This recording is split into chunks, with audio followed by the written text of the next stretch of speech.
Siguiendo con nuestras consideraciones del examen físico, también es importante considerar la evaluación del nivel de fuerza de agarre que puede hacer la persona sin dolor.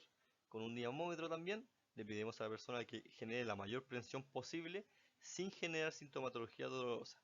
Este dato también es útil para el paciente porque puede ir viendo cómo logra hacer más fuerza sin dolor sesión a sesión o cada 2 semanas, etc. Importante considerar la fuerza global de extremidades superiores, de hombro, de muñeca, de codo, de todo, ya que la fuerza de extremidad superior tiende a desacondicionarse en la presencia de tendinopatía lateral de codo. Importante considerar los factores de riesgo que ya mencionamos, las creencias y actitudes de la persona, y qué más una consideración para el examen físico, una evaluación específica de la tendinopatía lateral de codo. Acá utilizaremos una encuesta que es un cuestionario que es el Patient Rated Tennis Elbow Evaluation, que es el PRTEE. Es una escala validada en español, que es una escala autoadministrada que evalúa niveles de dolor y discapacidad por igual. Consta de 15 preguntas con un puntaje de 0 a 100.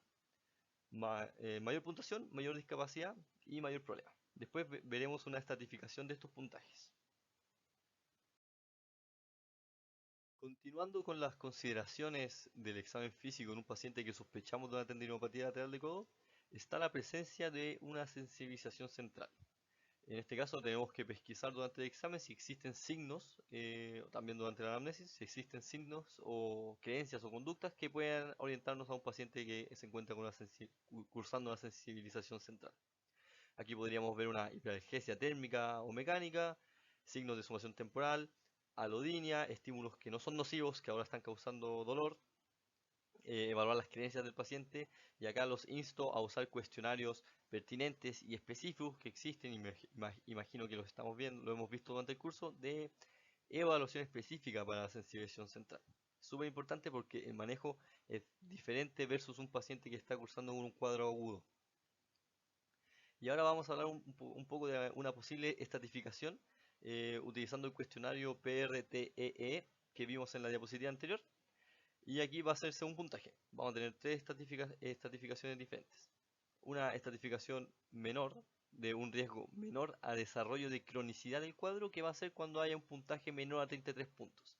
Estos pacientes tienen un menor riesgo para desarrollar un problema crónico o a largo plazo. En estos casos vamos a permitir ejercicios con dolor o molestias tolerables de hasta un 2 a 3 de 10 y podríamos hasta permitir síntomas posteriores a realizar ejercicios de hasta 30 minutos después. Estos casos podrían manejarse con una pauta autoadministrada para el hogar o con kinesioterapia presencial. Puntajes en el PRTEE de entre 33 a 54 puntos o un factor de riesgo de los que mencionamos anteriormente, IMC alto, fumador, uso de medicamentos como estatinas, etc. Estos pacientes se encontrarán en un riesgo medio de desarrollar un problema crónico o a largo plazo. Este estadio de paciente requiere la realización de terapia física, terapia kinésica, para manejar tanto factores de riesgo como por los factores de la lesión propiamente tal, para evitar así el desarrollo de un cuadro de sensibilización central o un desarrollo de un cuadro crónico. Ahora, entrando como en el estadio más, por así decirlo, complejo, encontramos como los pacientes con un puntaje en este cuestionario mayor a 54 puntos o con evidencia de signos síntomas de sensibilización central o patología cervical o de hombro, ya sea un síndrome de manguito rotador, una radiculopatía cervical, etc. Estos pacientes, sumado al diagnóstico de tendinopatía lateral de codo, más el puntaje, entran en un estadio de una zona de riesgo alto. ¿Para qué? Para el desarrollo de un problema crónico o a largo plazo con respecto a la patología. En estos pacientes el manejo es diferente. Se recomienda uso de terapia física o kinésica, kinesioterapia, con farmacoterapia. ¿Ok? Y además, la terapia lo manejamos de forma distinta. ¿Con qué vamos a tener precaución? Primero, la educación va a tomar un rol mucho más fundamental versus un caso agudo, sumado a ejercicios sin dolor al inicio, sobre todo al inicio. Utilizaremos estrategias como sean la exposición graduada o el pacing para empezar a afrontar los primeros movimientos dolorosos y también podríamos utilizar herramientas como la imaginería motora graduada o algún derivado de manejo de pacientes con dolor más persistente. Si analizamos los cambios en el sistema de dolor con la tendinopatía de los extensores, o sea, si ampliamos un poquito la visión respecto a pensar que es solo una lesión en el tendón localizada, que es solo una tendinitis, que es solo una inflamación, vamos a ver que hay cambios en el sistema, es más bien un problema global. Hay evidencia de sensibilización central en varios tipos de tendinopatías comunes, y la gran mayoría que mostró problemas de sensibilización central fueron las tendinopatías laterales de codo. Esta sensibilización se puede ver o se puede manifestar con signos como una reducción del umbral generalizado para estímulos mecánicos o térmicos, lo que conocemos como hiperalgesia, dolor a la estimulación no nociva, alodinia, o sumación temporal, que en términos sencillos, para efectos prácticos, es una serie de impulsos que normalmente no son nocivos, que llegan a una neurona presináptica y que se suman y producen una gran descarga axonal postsináptica, terminando produciendo un estímulo nocivo. ¿Por qué todo esto es importante? Porque es importante considerar una sensibilización central. Además de porque va a cambiar el manejo de la persona, enfocándonos más en un modelo biopsicosocial que en algo solamente biomédico. También nos da cuenta que estímulos no nocivos, repetitivos en la persona, como viene a ser el tema de la sumación temporal o la hiperalgesia mecánica o térmica, pueden generarle dolor. ¿Cómo qué? Como generar alguna técnica de terapia manual ortopédica, el uso de taping, el uso de compresas frío-caliente puede estar generando el dolor, y si nosotros no pesquisamos eso al inicio, vamos a generar un evento doloroso en la persona que puede cambiar su perspectiva respecto al tratamiento kinésico.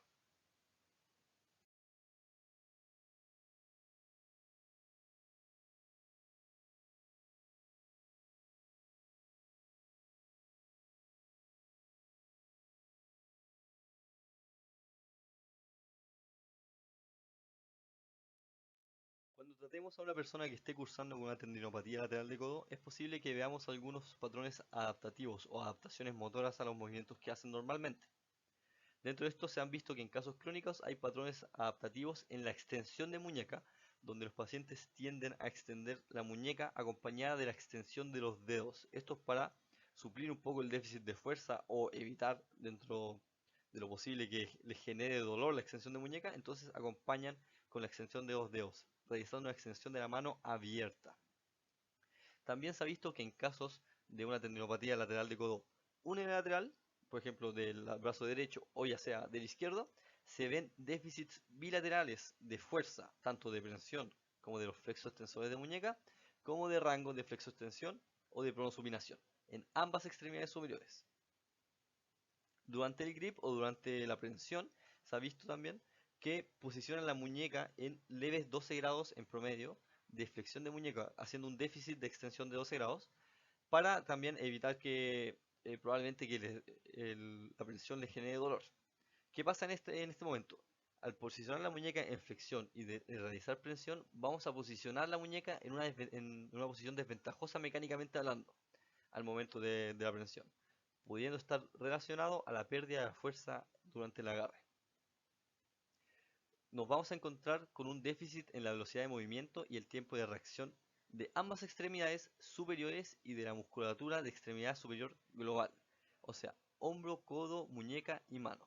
Y no solo un déficit en la velocidad de movimiento y el tiempo de reacción, también nos vamos a encontrar con un déficit de fuerza en estos grupos musculares, un déficit de fuerza global de las extremidades superiores, por lo que nuestro tratamiento tiene que estar orientado también a ejercicios globales y bilaterales.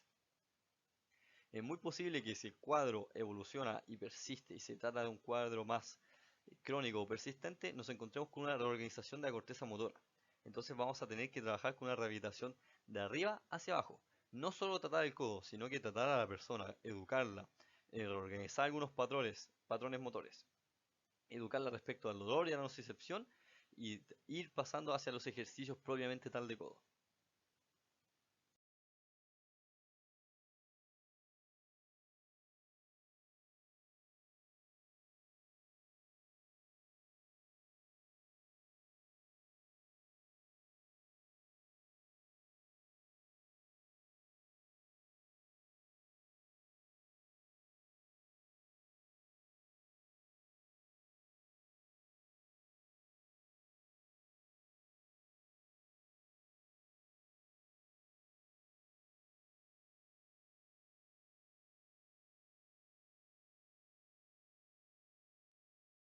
Estudiando el impacto de los factores psicosociales en esta patología, encontraremos una fuerte asociación de quinesiofobia, catastrofización y ansiedad con el desarrollo o con la persistencia de la tendinopatía lateral de codo en el tiempo y con el desarrollo de sensibilización central. Hablemos un poquito de los problemas de comunicación entre el usuario y el profesional. Generalmente hay cosas que no se expresan de forma adecuada o los pronósticos nuestros no son precisos o tienden a ser un poco derrotistas. Es importante centrar e instar a los profesionales para transmitir pronósticos precisos y significativos de forma adecuada a la persona. Busquen que haya la menor cantidad de barreras entre ustedes y el paciente. Denle esperanza. Esta patología no va a cambiar tu esperanza de vida. Vamos a hacerlo de esta manera, vamos a trabajar en conjunto. Esta patología tiene un tiempo de recuperación más o menos así, cursa así. Explíquenle a la persona, que entiendan lo que van a vivir a continuación, que viene a ser la terapia propiamente tal. Y cómo esta puede evolucionar. Puede tener altos y puede tener bajos. Hay expectativas positivas y negativas de la persona frente a la terapia, y esto influye mucho en los resultados de la misma. Personas con expectativas positivas respecto a la terapia kinésica o a la terapia en sí, se recuperan, tienden a tener mejores resultados versus unas personas con malas expectativas. La gente que llega desganada, no, esta cuestión viene porque me mandaron, probablemente vamos a tener un mayor índice de fracaso versus una persona que viene motivada, que es proactiva respecto a su recuperación. Súper importante en las primeras sesiones, idealmente en la primera, pero en las primeras, generar la alianza terapéutica, conocer las expectativas y aterrizar si es necesario de la persona desde la primera sesión, promover la terapia kinésica, promover que sigan su tratamiento farmacológico en paralelo. Es súper importante desde nuestro punto de vista y dejar en claro que la kinesiología o la terapia que vayamos a hacer puede funcionar y no va a generar una tendencia al fracaso, que tiende a pasar mucho, que algunos profesionales dicen, ok, mira, primero vamos a hacer kine, y si falla, vamos a tomar corticoides, y si falla, vamos a operar.